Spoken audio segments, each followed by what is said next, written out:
olfato, visão, audição. Bem, quem é capaz de levar todas essas informações até aqui, ó, o córtex cerebral, e aí então ser processado? Nós temos para isso 12 pares de nervos cranianos. E hoje vocês vão aprender esses 12 pares. Assim como nós temos os nervos espinais, que surgem a partir da medula espinal, nós temos os nervos cranianos ligados aqui, ó, com o encéfalo. Então, enquanto vocês juntam aí lápis e um caderno na mão, roda a vinheta!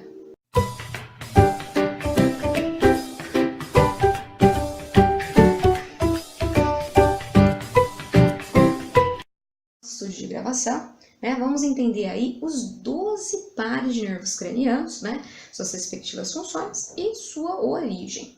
Os 12 pares de nervos cranianos são assim chamados porque atravessam vários forames nos ossos do crânio. Eles se originam no encéfalo, dentro da cavidade do crânio. Como os 31 pares de nervos espinais, os nervos cranianos também fazem parte do sistema nervoso periférico. Cada um desses nervos cranianos tem um número aí designado como um numeral romano e também tem um nome. Os números vão indicar a ordem de anterior para posterior, no qual os nervos se originam aqui no encéfalo, ok? Os nomes designam a função ou a distribuição aí do nervo. No caso aí, o primeiro, o segundo e o oitavo par de nervo craniano, eles conduzem somente axônios dos neurônios sensitivos especiais até o encéfalo e, portanto, são chamados de nervos sensitivos especiais. Esses nervos são exclusivos para a cabeça e estão associados aos sentidos especiais da olfação, visão e audição. Os corpos celulares da maioria dos neurônios sensitivos estão localizados nos gânglios fora do encéfalo. Uma exceção são os corpos celulares proprioceptivos do núcleo mesencefálico, do nervo trigêmeo quinto, que seria esse aqui, ok? Que apresenta corpos celulares pseudo-unipolares típicos de um gânglio sensitivo, mas está localizado no sistema nervoso central, o que classifica como um núcleo e não como um gânglio. 5 nervos cranianos, que é o terceiro, o quarto, o sexto, o 11º e o 12º são classificados como nervos motores, porque contém apenas axônios de neurônios motores à medida que deixam o tronco encefálico. Os corpos celulares dos neurônios motores situam-se nos núcleos no interior do encéfalo. Os axônios motores que inervam os músculos esqueléticos são de 2 tipos, que são axônios motores branquiais e axônios motores somáticos. Então, vamos estudar agora aqui cada um desses nervos, ok? O nervo olfatório, também conhecido como o primeiro par aí de nervo craniano, ok? É totalmente sensitivo. Contém axônio aí que conduz impulsos nervosos para a olfação, o sentido aí do olfato. O epitélio olfatório ocupa a parte aí superior, né, da cavidade nasal, recobrindo a face inferior da lâmina cribiforme e estende-se aí para baixo ao longo da concha nasal superior. Os receptores olfatórios estão no interior aí do epitélio olfatório e são neurônios bipolares. Inclusive eu já dei uma videoaula sobre isso, tá? Lá na aula de fisiologia sensorial, né? Ok? Cada um tem um único, né? Cada um desses receptores aí, né? Tem um único dendrito, semelhante a um botão sensível ao odor que se projeta a partir de um lado do corpo celular e um axônio amielínico que se estende a partir do outro lado. Feixes de axônio dos receptores olfatórios se estendem através de aproximadamente 20 forames da lâmina cribiforme do etimoide de cada lado do nariz. Esses 40 feixes de axônios ou mais, coletivamente, formam um nervo olfatório, ok? Os nervos olfatórios entram no encéfalo em massas pareadas de substância cinzenta, chamados aí de bulbo olfatório. São essas estruturas aqui, ok? Então, tá lá.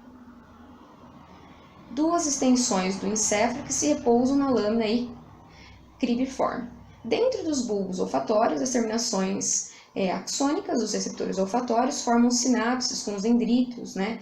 e corpos celulares dos neurônios seguintes na via olfatória. Os axônios desses neurônios formam os tratos olfatórios, né, são as estruturas aqui, que se estendem posteriormente desde os bulbos olfatórios. Os axônios dos tratos olfatórios terminam na área olfativa primária, no lobo temporal, né, que seria essa estrutura aqui, ó, no lobo temporal do córtex cerebral, ok? O nervo óptico, né, parece uma anteninha aqui, é totalmente sensitivo e contém axônios aí que conduzem o impulso nervoso para a visão. Na retina, bastonetes e cones iniciam sinais visuais, retransmitindo-os para as células bipolares que transmitem os sinais para as células ganglionárias. Em cada olho, os axônios de todas as células ganglionares na retina se unem para formar um nervo óptico, que atravessa um forame óptico.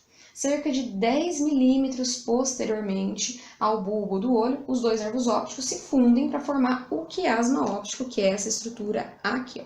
Esse é o quiasma óptico. Ok? Dentro do quiasma óptico, os axônios da metade medial de cada olho cruzam para o lado oposto, né?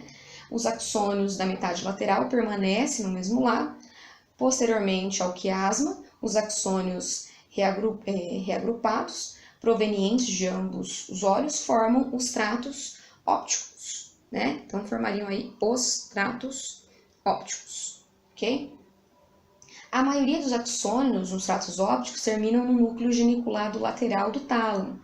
Nos núcleos, os axônios fazem sinapses com os neurônios cujos axônios se estendem até a área visual primária, lá no lobo occipital, ok?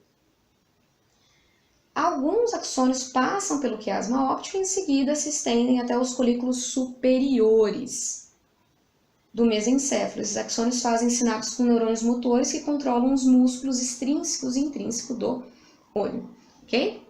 Vamos então para o terceiro par de nervo craniano. Então aqui nesse caso, né, o nervo oculomotor tem seu núcleo motor na parte anterior do mesencéfalo. O nervo oculomotor aqui, ó, tá? Aqui dá bem aqui para observar. É esse aqui. Estende anteriormente e se divide em ramo superior e inferior, que passam pela fissura orbital superior em direção à órbita. Os axônios no ramo superior inervam o músculo reto superior e o músculo levantador da pálpebra superior. Os axônios no ramo inferior suprem o músculo reto medial, reto inferior e oblíquo inferior, todos os músculos extrínsecos do bulbo do olho.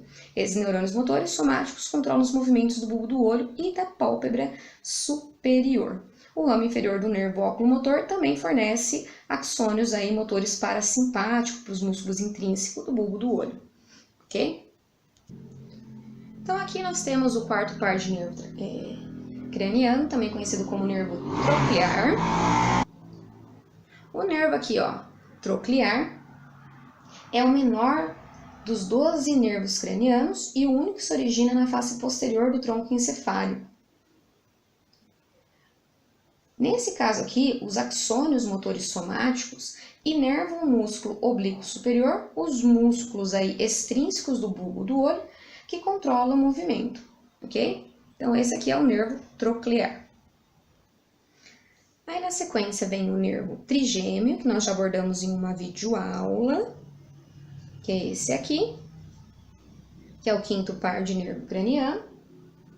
O nervo trigêmeo, como indica seu nome, possui 3 ramos, que é o oftálmo, maxilar e mandibular, ok? Na sequência, nós temos o sexto par de nervo craniano, que são essas duas estruturas aqui, né? O sexto par, também conhecido como nervo abducente, ele vai originar no núcleo do nervo abducente na ponte. Os axônios motores somáticos estendem-se do núcleo até o músculo reto lateral, um músculo aí que é extrínseco do bulbo do olho, passando através da fissura orbital superior, direto aí para a órbita, tá? O nervo abducente é assim denominado, né? Porque os impulsos nervosos provocam a abdução, rotação lateral do bulbo do olho. Então, é esses daqui, ó, ok?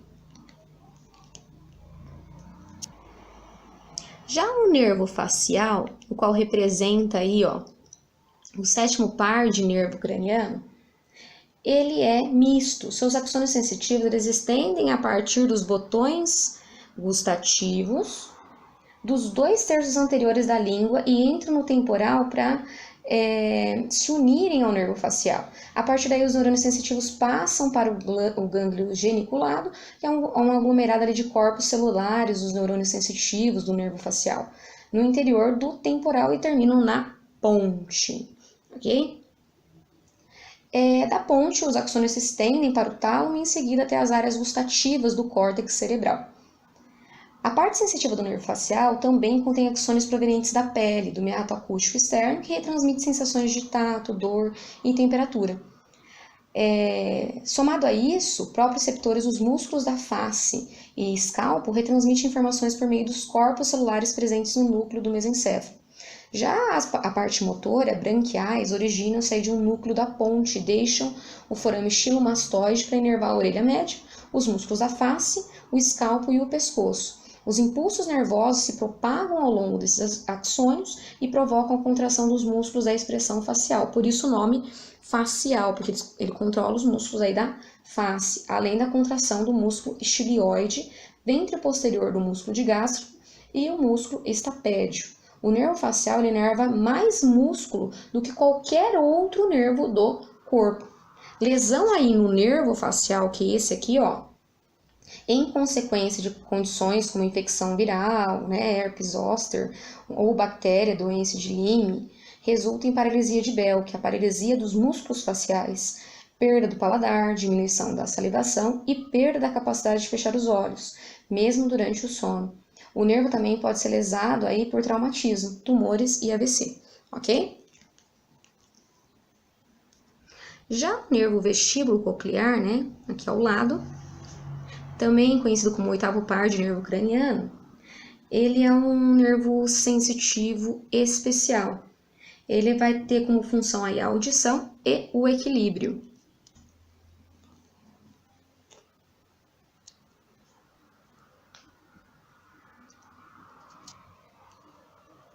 Então, voltando aqui, vamos agora continuando com os demais nervos cranianos. O nervo glossofaríngeo, representado aqui como número 23, ok? Também conhecido como nono par de nervo craniano, ele é misto. Sua porção sensitiva, relacionado lá com o paladar, um terço posterior da língua, está relacionado com a propriocepção e alguns músculos da deglutição, monitoramento da pressão arterial e níveis de oxigênio e dióxido de carbono no sangue. Também relacionado com a sensação do tato, dor e temperatura provenientes da pele na orelha externa e parte superior da faringe. Sua parte motora auxilia na deglutição. Já a sua porção motora autônomo, na produção aí da saliva, ok? Já o nervo vago, representado aqui como número 30, certo? Ele é misto, a porção sensitiva relacionada lá com o paladar, proveniente da epiglote. Também aí, na sua porção sensitiva, propriocepção da garganta e dos músculos da laringe, monitoramento da pressão arterial e níveis de oxigênio e dióxido de carbono no sangue, relacionado também com a sensação do tato, dor e temperatura provenientes da pele e da orelha externa, e sensações provenientes aí dos órgãos torácicos e abdominais. Sua porção motora branquial está relacionada aí com a deglutição, vocalização e tosse. Já a porção motora autônoma aí, é a motilidade e secreção dos órgãos gastrointestinais, constrição das vias aeríferas respiratórias e a diminuição na frequência cardíaca, ok? Que é apresentado aqui, Então, pelo número 30 é o nervo vago, também conhecido como 10º par de nervo craniano, ok? O 31 representa o nervo acessório, que só tem aí a parte motora branquial, que é o movimento da cabeça e símbolo do membro superior. Então, voltando lá, número 29 representa o nervo glossofaríngeo, que é misto, tem uma porção sensitiva motora, sendo que tem também uma porção motora autônoma. O 30 representa aí o nervo, vago, que é o 10º par de nervo craniano, que é uma porção mista, tanto sensitiva como motora. E o número 31 aqui, ó, que representa para vocês aí de casa o nervo acessório, o 11º par de nervo craniano, só que ele só tem uma porção motora, ok? O nervo hipoglosso aqui, representado como o número 32, é o 12º par de nervo craniano, ele é motor, somático, está atuando aí, ó, na fala, manipulação de alimentos e deglutição, ok? Se vocês gostaram da videoaula de hoje, não esqueçam, dê um like nos nossos vídeos. E também se inscreva no nosso canal. Aproveito para falar, ativem o sininho para acompanhar as próximas videoaulas. Até lá!